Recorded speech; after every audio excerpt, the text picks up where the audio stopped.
So there was kind of the learning phase, which was the getting used to all of the like mechanics of the airplane, and that was getting used to that. It was most of the flying part. It was going back and forth down the runway until I could control the airplane, and then it became like these small hops, and these small hops kind of morphed into bigger hops because my airplane's so light. I can make a bunch of hops on the runway and practice taking off and landing. So after that phase was complete, the second phase was learning how to land at an airport and communicate with the people around me, and it was also a lot of the landing in new areas. I was always landing on a grass strip, so I had to learn how to land on a paved runway as well. And then the third phase was flying to Oshkosh or Wisconsin. It was one of those things where I didn't really know that it was in front of me. All I knew was there was a long journey, and there was going to be a lot of things that I would have to face. Some of the things that I had to face were like weather, turbulence, the wind, a lot of factors that were like thrown at me. You couldn't really plan in advance. So it looks like we have the presentation back up, so should I hand it back over to Alina? Yes. Okay. All right, so we'll let you get back to it, and then we'll get into more questions in a little bit. What a trooper.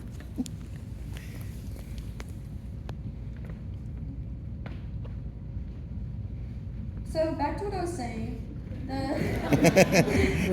So back to the it. two lovely women that helped me learn how to fly were Teresa and Madeline. Madeline was a younger teenager, about my age when she was teaching me. I think I was 13 when I flew in the paraglider, so she was 14 or 15 when she was teaching it to me. So that's also another example of a empowering female. And when I first was able to fly, it was the greatest thing ever. It was like after my feet got off the ground, I remember I was screaming, and I was so glad that my radio was off because no one could hear me. And my dad tells me that my first flight will be, or my first solo will be something I'll really remember. And this is a video of me right after my first flight.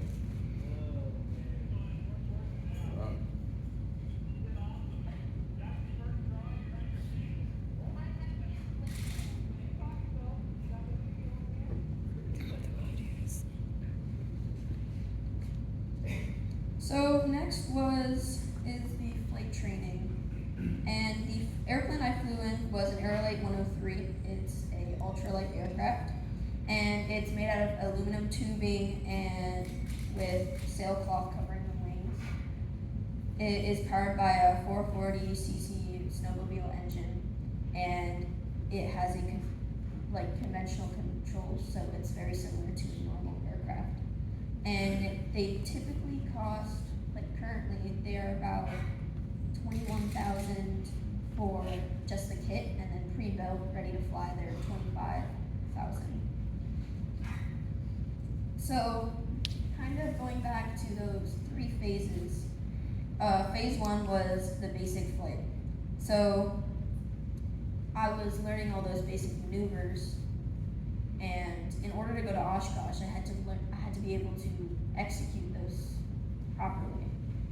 And I kept on pestering my dad. I was like, when am I going to go to Oshkosh? Am I ready to go to Oshkosh yet? And one day he told me while we were driving, he said, I'll help you in any way, but I can't do it for you. When you're up there, I can't help you if something goes wrong. It will always be up to you, so you need to want to do this more than I want you to do this. You have to be pulling this cart and asking me to go practice every time the weather permits. You will need to be able to make the decisions up there. You are going to be the pilot who commands So really what he meant by that is a lot of the time I was not very inclined to wake up at 5, 6 in the morning because when you're training to be a pilot in such a light aircraft, you need like zero wind. There can't be anything that blows you around because it could lead to some sort of disaster. And after that talk, I changed gears and became more, I started pestering him to go flying. So since it was just me in the aircraft, I needed to learn each skill in order. I had to clearly demonstrate my ability in order to move on to the next phase.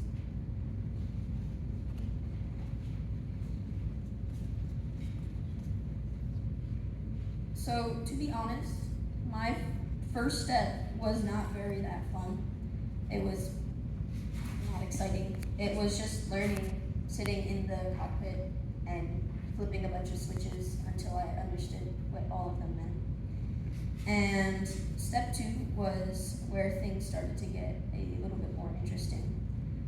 And it's when I was put in the airplane, the engine was on, and I was just going back and forth down the runway until I had those controls under control.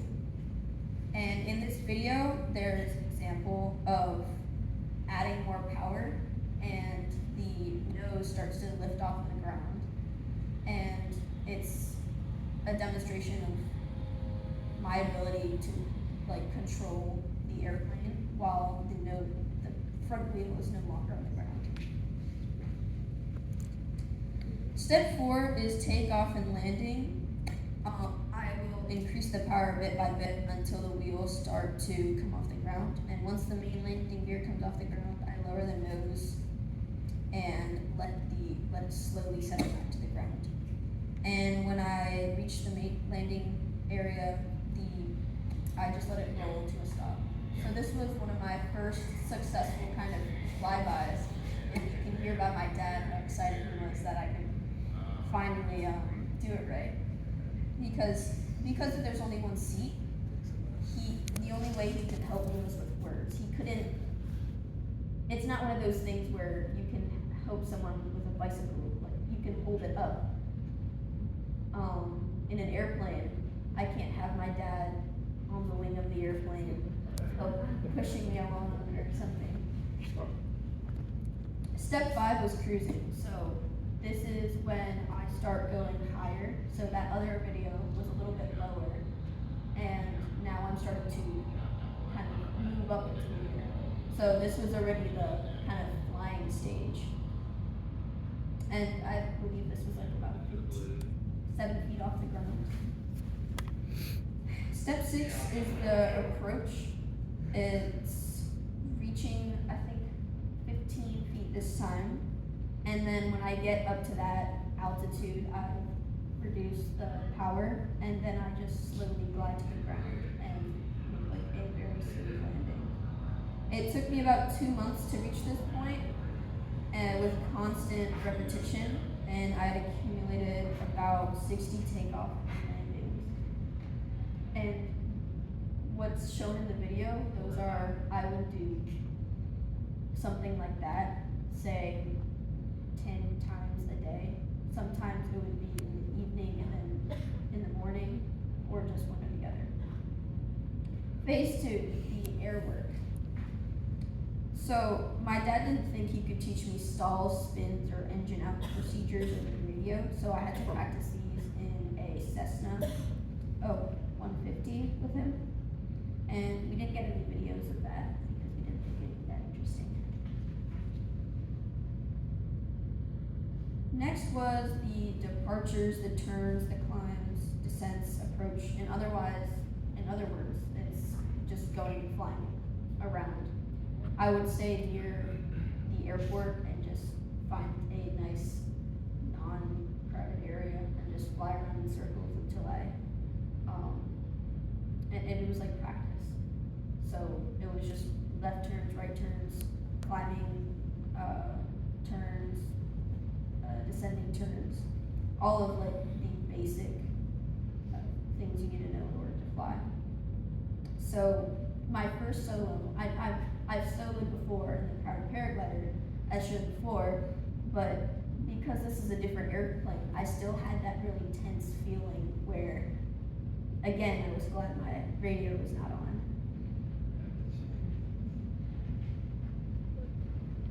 So phase three was navigating and then also being able to fly over to Oshkosh. I had to learn the traveling part of flying, and I had to figure out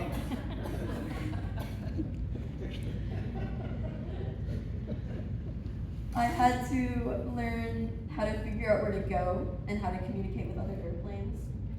So over here is an example of flying over the beach. It's close by to Mount Pleasant Airport. And I also had to learn what to do when I got there. So, for example, if there's other airplanes in the pattern, how to talk to those other airplanes. The things I learned how to use my GPS and how to find my location, and if that didn't work, how to call my dad for help, and if that didn't work, how to use my GPS on my watch, and if that didn't work, how to contact air traffic control. And I also learned what to do if my radio stopped working, where to land if my engine cut out, alternate airports. There's just a long list of all the procedures you had to know in order to kind of go on to like the cross-country trip. So, because there's so much information, my dad came up with a way that I didn't have to study everything over and over again. We wrote these notes on these small cards. I had to cut them out, and you can see that's what I would say when I come into the airport. That's the one on the top right is an example of all the frequencies and the runway. The LT in the corner shows what pattern I would be flying, and the arrow is kind of my way of telling myself this is where I'm coming from, because we would go on Sky Vector or another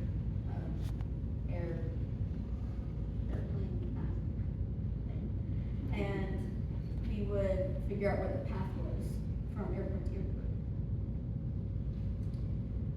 And so I can't hold those cards with me, so I also had these quarterback sleeves that I would put a few cards in there. So I had the card that I was currently using for the airport I was going to, and then I had two cards.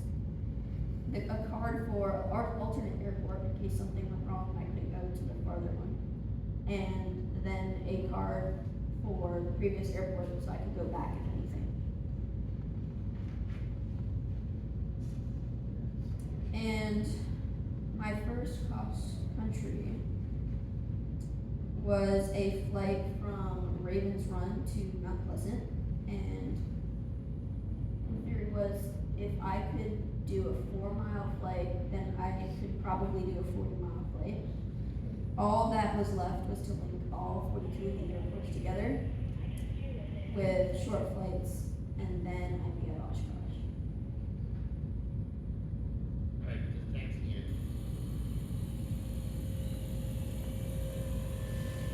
Alright, shut it down.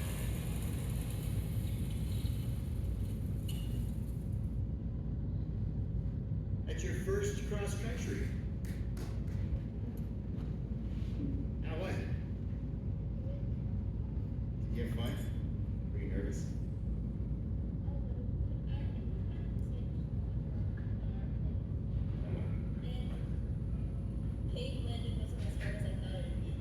Okay, good.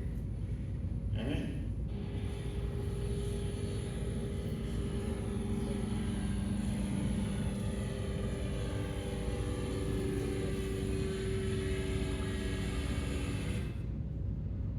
So before every flight, I was responsible for making sure my airplane was still together and not about to fall apart. So I had to do nut and bolt check pre-flights. for every flight. And I had to make sure I had those right cards in my sleeve, or in my quarterback sleeve. And if I found something that didn't look right, like, say, a bend link, that would never happen, but it would be something that I'd go to my dad and say, hey, can you fix this? That was one of the kind of luxuries I had, because if there was something I couldn't fix, I could just kind of go over with my dad and ask him to do it. My dad did almost everything else, including double checking my work of the pre-flight and then making sure I had fuel. And his journey was also a very long journey because he had to drive up and down mountains, but in a car, like in a trailer. So he had quite a adventure too. And those are all the airports that I went to, but in airplane language, in other words. So I also kept a diary of my adventure. A lot of these, so because it was so long ago, it's one of those things that help me remember and look back on the time. When I'm older, I'll be able to read back and remember all the times and everything that happened through my own words. So the first day of the flight, we woke up around 5 or 6 in the morning to start my cross-country trip. I flew like a monster, according to my dad, and I flew 233 miles from Ravens Run Airport to Gainesville, Georgia. I met this guy at St. George Airport who tried to buy my airplane for me, and it was one of those moments where I kind of asked myself if he was thinking when he asked me that question, because I would be stranded if I let him happen. I also came close to developing thunderstorm, but I navigated my way out around it. I remember I was in the airplane, I could see the storm, but I could also see the airport. So I didn't know if I wanted to keep going or turn around. So day 2, I woke up at 4:30, and unfortunately the weather was no bueno. So this first flight was over the water, and it was one of my favorite flights because the steam was kind of like coming up from the water. And we got 2 flights in before it was way too windy for my little aircraft. And then we got ice cream and sat around the rest of the day. Day 3, we woke up at 4:30 again and set out to flying. I went over a bunch of mountains, but they weren't too bad, and I had to find a low spot because the clouds were right above me. My dad always told me that I have to see the ground because I don't have an artificial horizon. And having to find that low spot, I had to turn right, and I just continued going, 10 miles an hour because the wind was blowing at me. So it added 20 minutes to my flight. And that day I flew 8 flights total, and I had to wait 40 minutes for my dad because of all the driving he had to do. And almost every single flight had some sort of wait, whether it was 15 minutes or an hour and 20 minutes, but that gave me time to talk to the people at the airports. And when we stopped at Grayson County, the guy who worked there was nice and offered us some popsicles and took a picture of me to show a group of a young Eagles group that they had at that airport. Day 4, we woke up at 3:30. It seems like the times are getting earlier and earlier, and I was quite convinced that I walked out of the hotel like a zombie. We didn't have any breakfast, but thankfully it was pouring rain, so we got to go to this place called the Huddle House for a real breakfast. In Huntingburg on day 4, I met a lot of people who offered me a spot in their hangar while I waited for my dad, and they offered to clean my windshield with plexiglass cleaner. I landed and then parked my airplane, and then all of a sudden, some guy in a golf cart comes by and says, "Do you need anything?" And I said, "No, I'm okay, thank you." So I just kind of sit in my airplane and wait till my dad comes around so I can do the next flight. So a few minutes go by, that same golf cart comes by, but with 5 more people in it. And then they start asking me questions, and that's kind of when it led to the plexiglass and everything. And that was really my first impression on people from Illinois, so I assumed that they were really nice. I got a call from my dad saying that his car broke down, and that's why you can see a U-Haul in the picture, because that was a new form of transportation.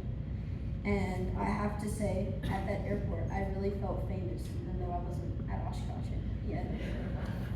One guy said that everybody wanted to help because I was living their dream.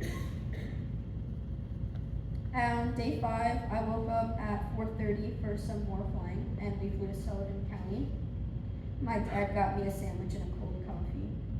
I was flying to Danville, Vermilion, until the visibility was so bad, I was flying 400 feet above the ground, and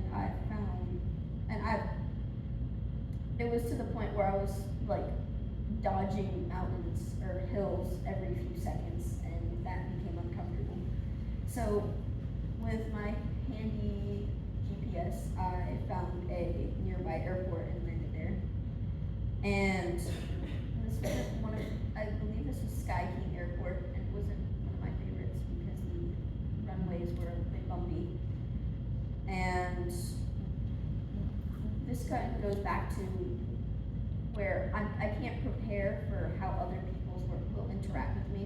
And when I landed, it didn't seem like he meant me harm, but there was some person who was like leaning on my wing, and it was a bit nerve-wracking. So I've met a couple of people like that. So like going back to the person who was buying my airplane, a 14-year-old talking to a, say,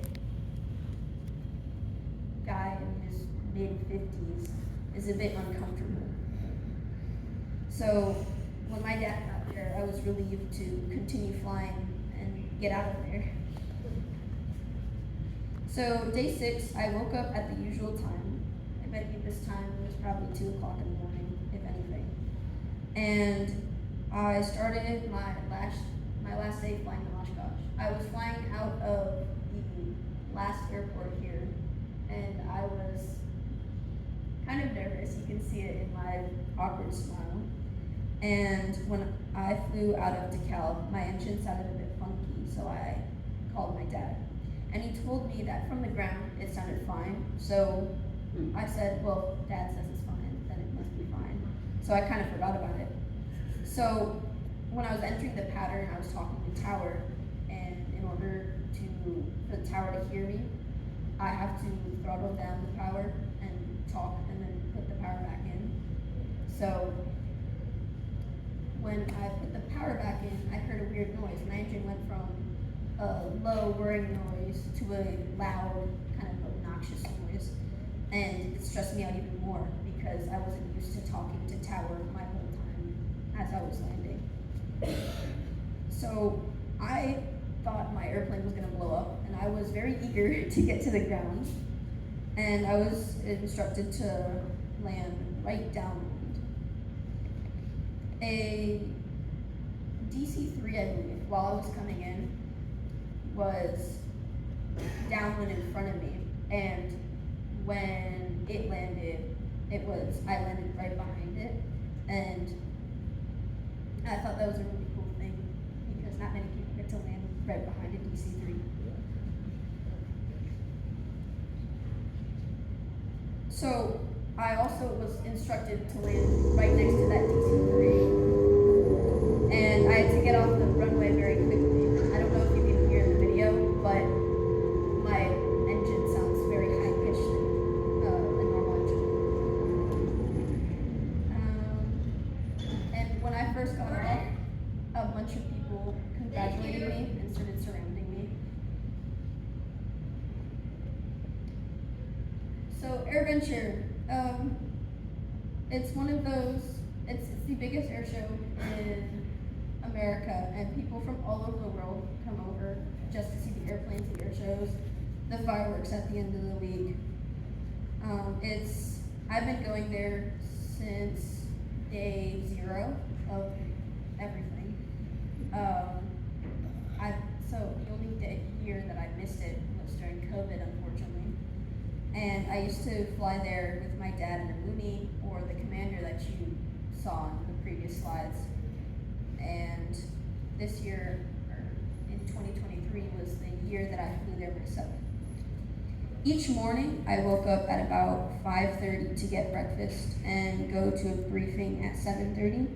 And they just briefed us on the rules and how high you flew and what to do.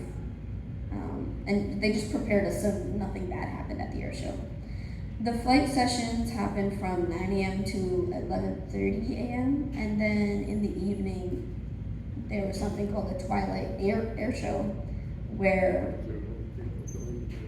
we could fly from 6:30 to 7:30 in the evening. And that's when the sun started setting, and then when it got dark, they had RC planes and other bright lit up aircraft flying in the air. And this is one of the examples of how many people fly or go to Oshkosh. This is just the campground, but there are many people who come over and pack right next to each other on the miles and miles of fields. And I was nervous that I wouldn't be able to figure out the pattern the specific pattern that we had. Since there's so much going on at Oshkosh, they have different airspaces for different airplanes, and they're all going on at once. So one place there would be the ultralights flying, and then over here there's the air show with the Blue Angels or something, and then somewhere over here there's helicopter flights going on, and it's really packed. I later found out that the total amount of people that year was 677,000 people. I typically flew during the air show and during those air show times, and my dad said that the announcers said good things about me.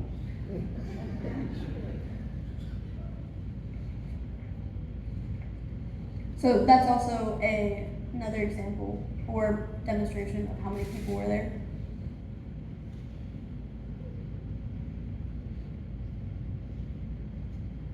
Bad situation. The new wings today won't look that. They fly like a wing's supposed to fly. Missed the latest Butterspoon landing once again. Landing the Airline 103 like a seasoned professional. Yeah. I flew mostly in the morning, but sometimes in the evening. After each flight, there was some people who wanted to talk to me, and Friday evening we were invited to an award banquet where, as mentioned, I was awarded the Pilot of the Year. Unfortunately, this video is not playing, but it's just a video of me pushing my airplane back into its spot. I got to meet a great deal of interesting people, and this person is, or the person in the picture, that's my airplane with me, and then that's him with his airplane. And he's been coming to Oshkosh for the last 50 years. And he flies a Quicksilver, and because he's so popular to the ultralight section at Oshkosh, they put him on the 2023 beer can, a silhouette of him, and they gave him a case of beer. After my last flight of the week, we went to Olive Garden. It was kind of our go-to place for lunch. It was eat breakfast, Olive Garden, Olive Garden. And we came back to start putting over the airplane, and it was a pain in the butt because of the big wheels. We had to take off the wings and kind of shove everything into the back of a trailer. And as we were midway, a ground crew volunteer came by and told us there was no more flying that day. And that was kind of one of those moments where I was like, well, duh, my airplane is now in pieces in the back of a trailer. But apparently while we were gone at Olive Garden, there was a mid-air rotorcraft collision. The news says that 2 people didn't make it and many others were injured, which is unfortunate. After we finished putting away the airplane, we made s'mores and watched the air show. I think s'mores was also another one of those very common occurrences that happened while we were there. Always, after we came back from Olive Garden, we would set up this small fire that didn't really work that well. And then we would roast marshmallows as we watched either the Twilight show, and then at the very end of the air show, when the fireworks were happening.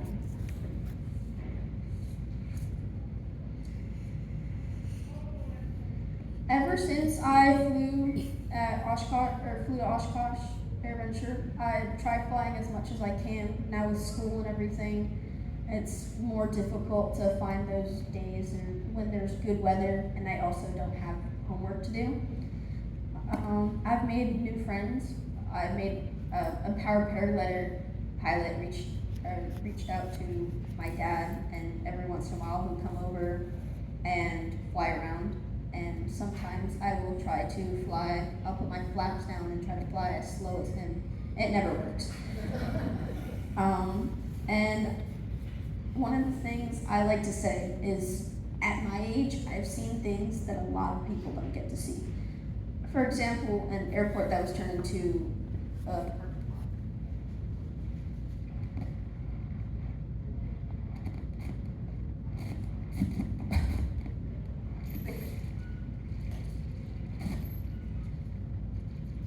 here. Sorry. Get the hand mic. I don't think it's here. Now it's working. It's working. It's working. Good. So now I'll just use my talking voice. Now that I've is it trying to trip here?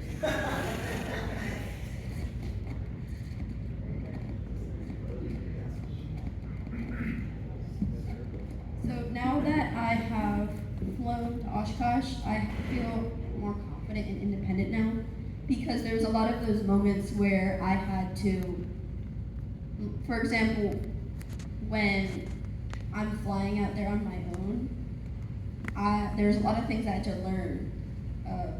When the weather was no bueno, like I was saying many slides back in the beginning of the presentation, that thunderstorm, there were some moments where I was fighting the wind so much that I didn't even know if my airplane was gonna stay up there anymore.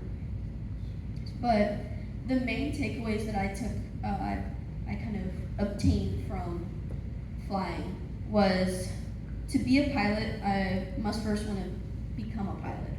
That's 2 different things. Being a pilot, saying I want to be able to fly around, but then becoming a pilot is going through the process and learning and being a good pilot. And it takes a long time, but it's very worth doing it. And if I'm having trouble, that's one thing. Worrying about it is another, and don't make more problems for myself. So tears, maybe not that necessary. I will get all the help I need now, but soon it will be up to me, so someday I can help others. I hope that at some point after I'm done flying, I can also help other people fly, so they can also pursue journeys that I have. or like the same type of journey that I have.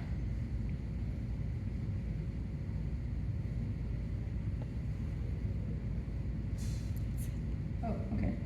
Again, I'm grateful for the invitation to speak tonight, and I thank you all for coming. And I'd be happy to answer any questions that you might have.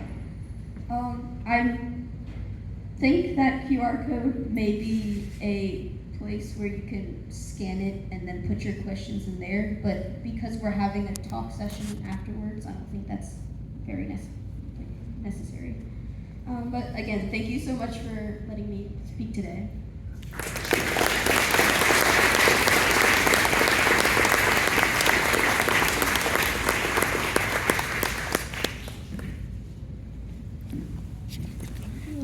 How about that story?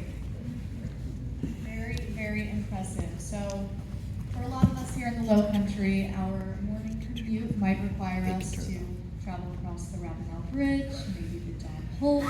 While for Marguerite Waltz, her commute consisted of flying across the Atlantic Ocean, delivering airplanes. Yes, that is correct.